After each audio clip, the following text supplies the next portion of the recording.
আজকাল অনেকেই বলে থাকেন মুসলমানরা যখন পশু কোরবানি করে তখন পশুকে নাকি প্রচণ্ড কষ্ট দেয়া হয়। একটি গবেষণা প্রমাণ করেছে ইসলামিক নিয়মে কোরবানি হলো পৃথিবীর সবচেয়ে মানবিক ও ব্যথাহীন পদ্ধতি। 1978 সালে জার্মানির হ্যানোভার বিশ্ববিদ্যালয়ের প্রফেসর উইলহেলম সোলজে ও ডক্টর হাজিম একটি গবেষণা করেন। তারা গরুকে ইসলামিক নিয়মে কোরবানি দেওয়ার সময় ইইজি মস্তিষ্কের সিগন্যাল এবং ইসিজি হৃৎপিণ্ডের গতি রেকর্ড করেন। ফলাফলে দেখা যায় প্রথম 3 সেকেন্ডে গরুর মস্তিষ্কে কোনো ব্যথার সিগন্যাল ধরা পড়ে না।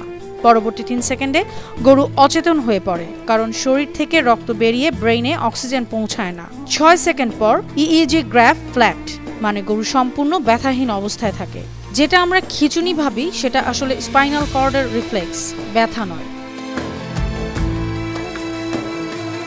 1978 সালে ডয়চে টিয়ার আরোৎসলিসে ভোকেন শক্রিফট নামের একটি জার্মান গবেষণা পত্রিকার ভলিউম 85, 62 থেকে 66 পৃষ্ঠায় এই গবেষণা প্রকাশিত হয়েছিল। এমন ব্যথাহীন ও দয়ার পদ্ধতি ইসলাম শিখিয়েছে 1400 বছর আগেই। সহিহ মুসলিম 1955 নম্বর হাদিস অনুযায়ী রাসূল সাল্লাল্লাহু আলাইহি সাল্লাম বলেছেন, যখন তোমরা জবাই করো তখন সুন্দরভাবে করো, ছুরিকে ধার দিয়ে নাও এবং পশুকে কষ্ট দিও না। ইসলামে কোরবানির নিয়ম হলো পশুকে আগে পানি খাওয়াতে হবে, অন্য পশুর সামনে কোরবানি না করা, ধারালো ছুরি ব্যবহার করা, বিসমিল্লাহ আল্লাহু আকবার বলে কোরবানি দেয়া, দ্রুত এবং নিখুঁতভাবে কাজ শেষ করা। এসব নিয়ম শুধু ধর্মীয় নয়, এগুলো বিজ্ঞানসম্মত, মানবিক এবং পরিপূর্ণ রহমতের নিদর্শন।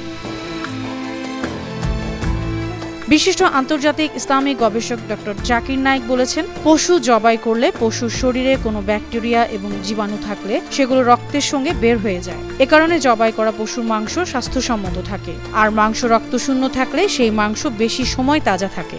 ইসলাম এমন এক ধর্ম যেখানে কোরবানির মতো একটি কাজেও করুণা ও দায়িত্ববোধের শিক্ষা দেওয়া হয়, যার সত্যতা প্রমাণ করল আধুনিক বিজ্ঞানের এই গবেষণা। অনন্যা চৈতি, বানো টিভি।